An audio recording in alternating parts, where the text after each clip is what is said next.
पिछले दिनों लेवी वसूली के मामले में हुई गिरफ्तारी को लेकर अब सियासत तेज हो गई है।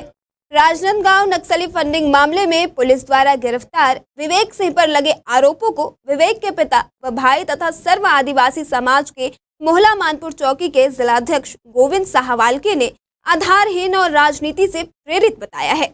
उन्होंने कहा है कि विवेक सिंह का नक्सलियों से कोई संबंध नहीं है।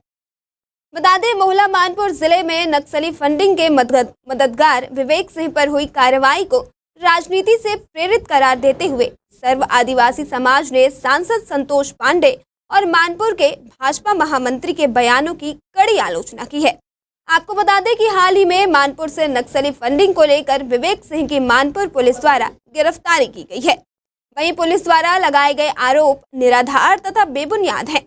विवेक का उसके साथ गिरफ्तार बिजावर के 4 लोगों का कोई संबंध नहीं, उनसे कभी भी कोई बातचीत और लेन देन नहीं हुआ है। मामला ये है, जो राजू टांडिया है, सरकार उसके जो प्रशासन के लोग हैं उसके आधार से चल रहे हैं। प्रशासन को अपने विवेक से चलना चाहिए। राजू टांडिया जो नेता है भारतीय जनता पार्टी का, उसके विवेक से सरकार चल रही है। तो मेरा निवेदन है सरकार के लोगों से और प्रशासन के लोगों से, वे अपने विवेक से काम करें, अपने विवेक से जांच करें। और एक नीति जो ये प्रमोशन नीति है, ये नीति बहुत गलत है। प्रमोशन लेने के लिए सरकारी कर्मचारी, प्रशासन के लोग सही गलत ठहरा देते हैं, सही आदमी को गलत ठहरा देते हैं। इस तरह के बात, निर्दोष लोगों को दोषी बना के और फंसा देते हैं। ये जो विवेक सिंह की गिरफ्तारी हुई है वो पूरी तरह राजनीतिक षड्यंत्र की तरह राजनीतिक षड्यंत्र के अकॉर्डिंग की गई है। ये पूरी तरह बेबुनियाद है और खाते के लेन देन जो बताया गया है ये सब पूरी तरह फर्जी है। इस पर कोई लेन देन नहीं हुआ है। जो जितना पेपर में या मीडिया में आ रहा है, ये लगभग इसमें से 99% बातें जो पूरी बेबुनियाद है। इसमें से मतलब चाहे इतनी संपत्ति मिली है, इतना ये मिला है, इतना 12 ट्रक है, ये सब बेबुनियाद तरह की बातें हैं। हमारी जो विचारधारा रही, बहुजन विचारधारा रही, आदिवासियों की विचारधारा रही है, जिस पे इन लोग हावी होना चाह रहे हैं और हावी होने में हम लोग इनका रोड़ा आ रहे हैं, रोड़ा बन रहे हैं। इसलिए इस